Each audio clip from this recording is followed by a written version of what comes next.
ফাহাদ তাকে নিষ্ঠুরভাবে হত্যা করা হয়েছে।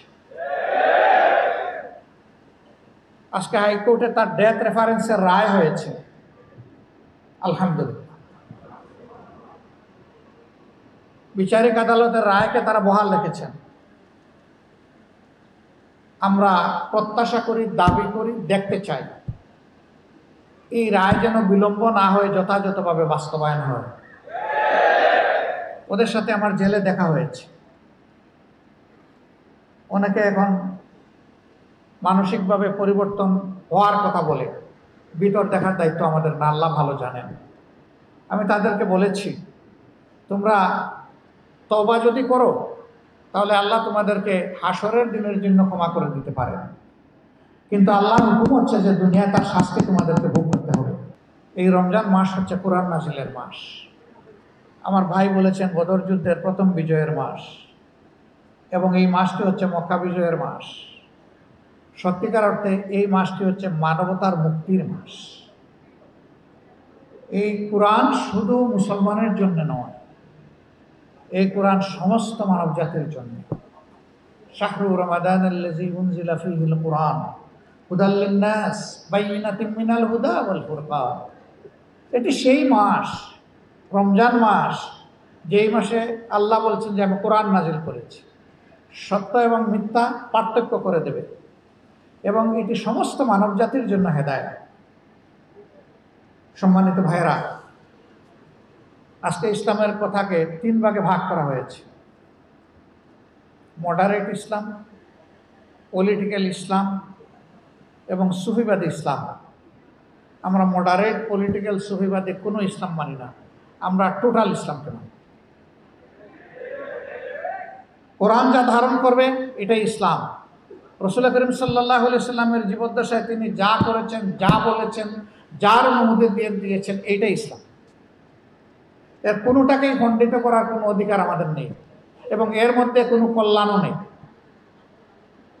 এই জন্য আমরা মানব জাতির প্রতি আহ্বান জানাই যে আসুন আমরা সবাই মিলে আল্লাহর দেওয়া, যিনি সবার স্রষ্টা, তিনি যে শ্রেষ্ঠ বিধানটি দিয়েছেন সেই বিধানের কাছে আমরা ফিরে যাই। বাংলাদেশ আমাদের প্রিয় জন্মভূমি।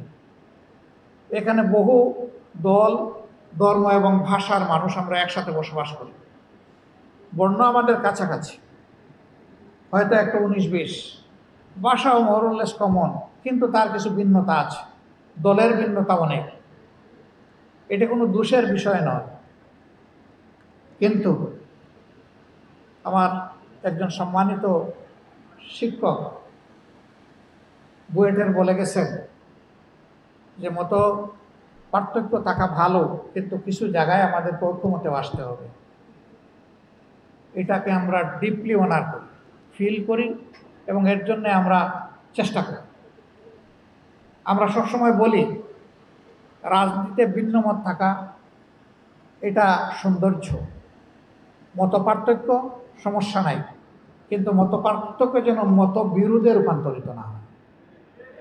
আমরা এখন মত পার্থক্য করি না, এখন আমরা মতবিরোধ করি। এই জায়গায় আমাদের আপত্তি।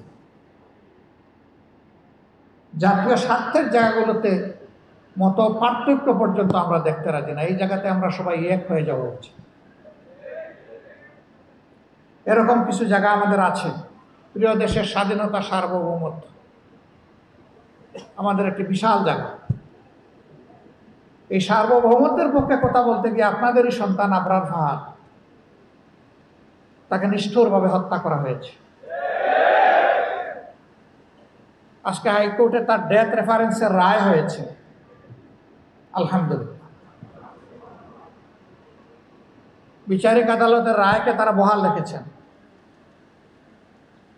আমরা প্রত্যাশা করি, দাবি করি, দেখতে চাই এই রায় যেন বিলম্ব না হয়ে যথাযথভাবে বাস্তবায়ন হয়। এতে একটি পরিবার শুধু শান্তি পাবে না, একটা সভ্যতা বাঁচার পথ খুঁজে পাবে।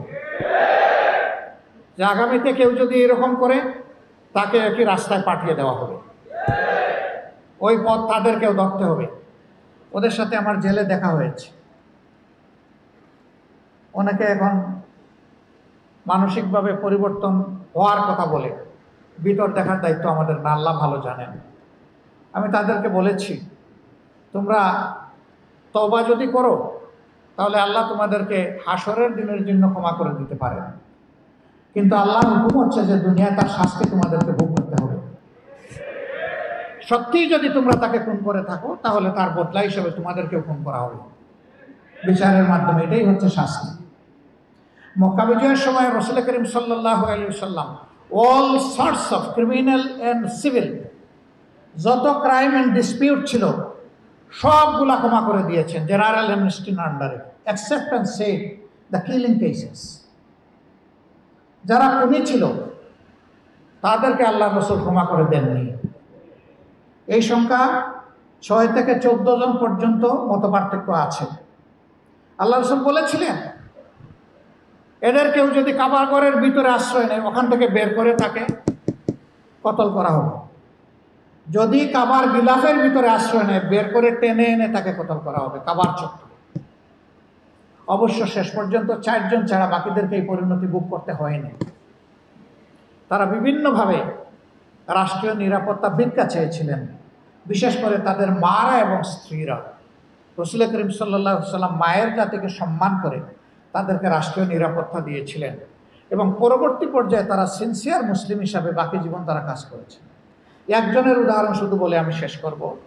তিনি হচ্ছেন দুর্দর্শ আবু জাহালের সন্তান ইকরামা ইবনে আবু জাহাল। তিনি বাবার মতোই চরম সন্ত্রাসী ছিলেন, খুনি ছিলেন।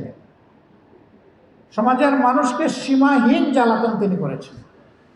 প্রাণ হয়ে তিনি ইয়েমেনে পালিয়ে গিয়েছিলেন মক্কা বিজয়ের আগের রাতেই টের পেয়ে।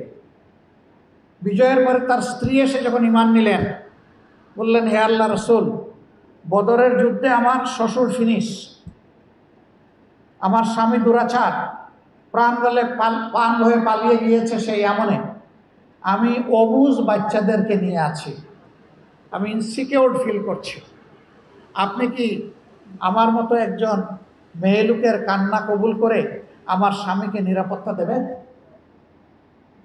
আল্লাহ রাসূল কিছুক্ষণ চুপ থাকেন। আল্লাহ তাআলার হয়তোবা নির্দেশে তিনি অপেক্ষা করলেন, ইশারার অপেক্ষা করলেন। এরপরে তার চোখ ছলছল হয়ে উঠল। কি কারণে ছলছল হয়ে উঠেছে তার ব্যাখ্যা আল্লাহ ভালো জানেন।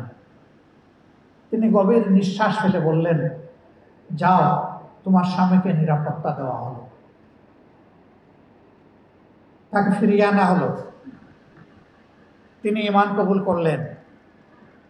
তিনি পরবর্তী পর্যায়ে আল্লাহ রসুলের সঙ্গে সময় কাটালেন, ওহীর লেখক হলেন, হাদিসের রাবি হলেন, যুদ্ধের ময়দানে সৈনিক হলেন, সেনাপতি হয়ে হাতে পতাকা তুলে ধরলেন এবং সেই পতাকা হাতে থাকা অবস্থায় যুদ্ধের ময়দানে তিনি শহীদ হয়ে গেলেন। আরেকজন দুর্দর্শ মহিলা ছিল হিন্দা, আবু সুফিয়ানের স্ত্রী, যিনি হযরতে হামজা রাদিয়াল্লাহু তাআলা আনহুর মৃতদেহ কেটে কলজা টেনে বের করে সেটা চিবিয়েছিলেন। আল্লাহ রাসূল জিজ্ঞেস করেছিলেন, ও কি কিছু খেয়ে ফেলেছে? বলে, না, ও চিবিয়ে ফেলে দিয়েছে। রাসূল করিম সাল্লাল্লাহু আলাইহি ওয়াসাল্লাম বললেন, যদি হামজার কিছু অংশ খেয়ে ফেলতো তাহলে আল্লাহ তাআলা হয়তো ওর উসিলায় তাকে জান্নাতে দিয়ে দিতেন। সে সবার শেষে আসছে, লোকেরা ধরে ধরে নিয়ে আসছে, কই আমারে বাবা, এ ক্ষমা করবে না, আমারে পাইলে সোজা কতল, কারণ আমি যে কাজ করেছি এটা দুনিয়া কেউ করে না। আসছে, আসার পরে ঈমান নিয়েছে, অনেক তর্ক বিতর্ক করেছে মহিলা। কিন্তু সেই মহিলা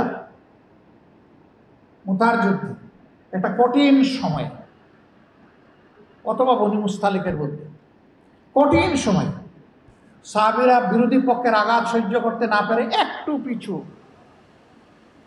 বাঘিনের মতো ডানা মেলে চিৎকার দিয়ে বলেছে, অসম্ভব, কাউকে এখান থেকে পিছিয়ে যেতে দেওয়া হবে না, রাস্তা একটাই, হয় জান্নাত না হয় গাজী, মাঝখানে কিছু নেই। মুসলমানরা কাউকে পিঠ দেখাতে পারবে না। তার চিৎকারে সমস্ত যোদ্ধা সাহাবীরা আবার সামনের দিকে যুদ্ধে ঝাঁপায় পড়লেন এবং যুদ্ধ বিজয়ী হলো আলহামদুলিল্লাহ। কাকে কিভাবে আল্লাহ কবুল করবেন আল্লাহ ভালো জানে, কিন্তু খুনিদেরকে মাফ করার কোনো এখতিয়ার আমাদের নেই। এটা আল্লাহ রসুলকে আল্লাহ তাআলা সীমিত আকারে দিয়েছেন, কারণ তিনি আল্লাহ রসুল, তাকে সম্মানিত করেছেন। সম্মানিত ভাইরা, আমাদের সমাজ একটা ট্রমার মধ্য দিয়ে এখানে এসেছে। এই ট্রমাগুলো শেষ হয়ে যাক, ন্যায় বিচার কায়েম হোক, সভ্যতা ফিরে আসুক, মানবতা আমাদের দুয়ারে এসে হাজির হোক। আমরা মানুষকে মানুষ হিসাবে শ্রদ্ধা করি, মানুষকে মানুষ হিসাবে ভালোবাসি। ইঞ্জিনিয়ার সাহেবরা, দেশের ডেভেলপমেন্টের 72% ফান্ড আপনাদের হাত দিয়ে অপারেট হয়। এই জায়গাটায় আপনারা যখনই অনেস্টি অ্যান্ড স্কিল এই দুইটাকে এক জায়গায় কম্বাইন করবেন, ইনশাল্লাহ বাংলাদেশ তার উন্নয়নে জাম দেবে ইনশাল্লাহ। Honesty is a must, skill তার অ্যাক্সেসরিয়ত। অনেস্টি বাদ দিয়ে স্কিল দিয়ে কিছু হবে না। সে স্কিল আমাদের আছে, শুধু ইঞ্জিনিয়ার সাহেব না, সবার আছে। কিন্তু আমরা কি করছি, কি করেছি এর সাক্ষী আমরা নিজেই।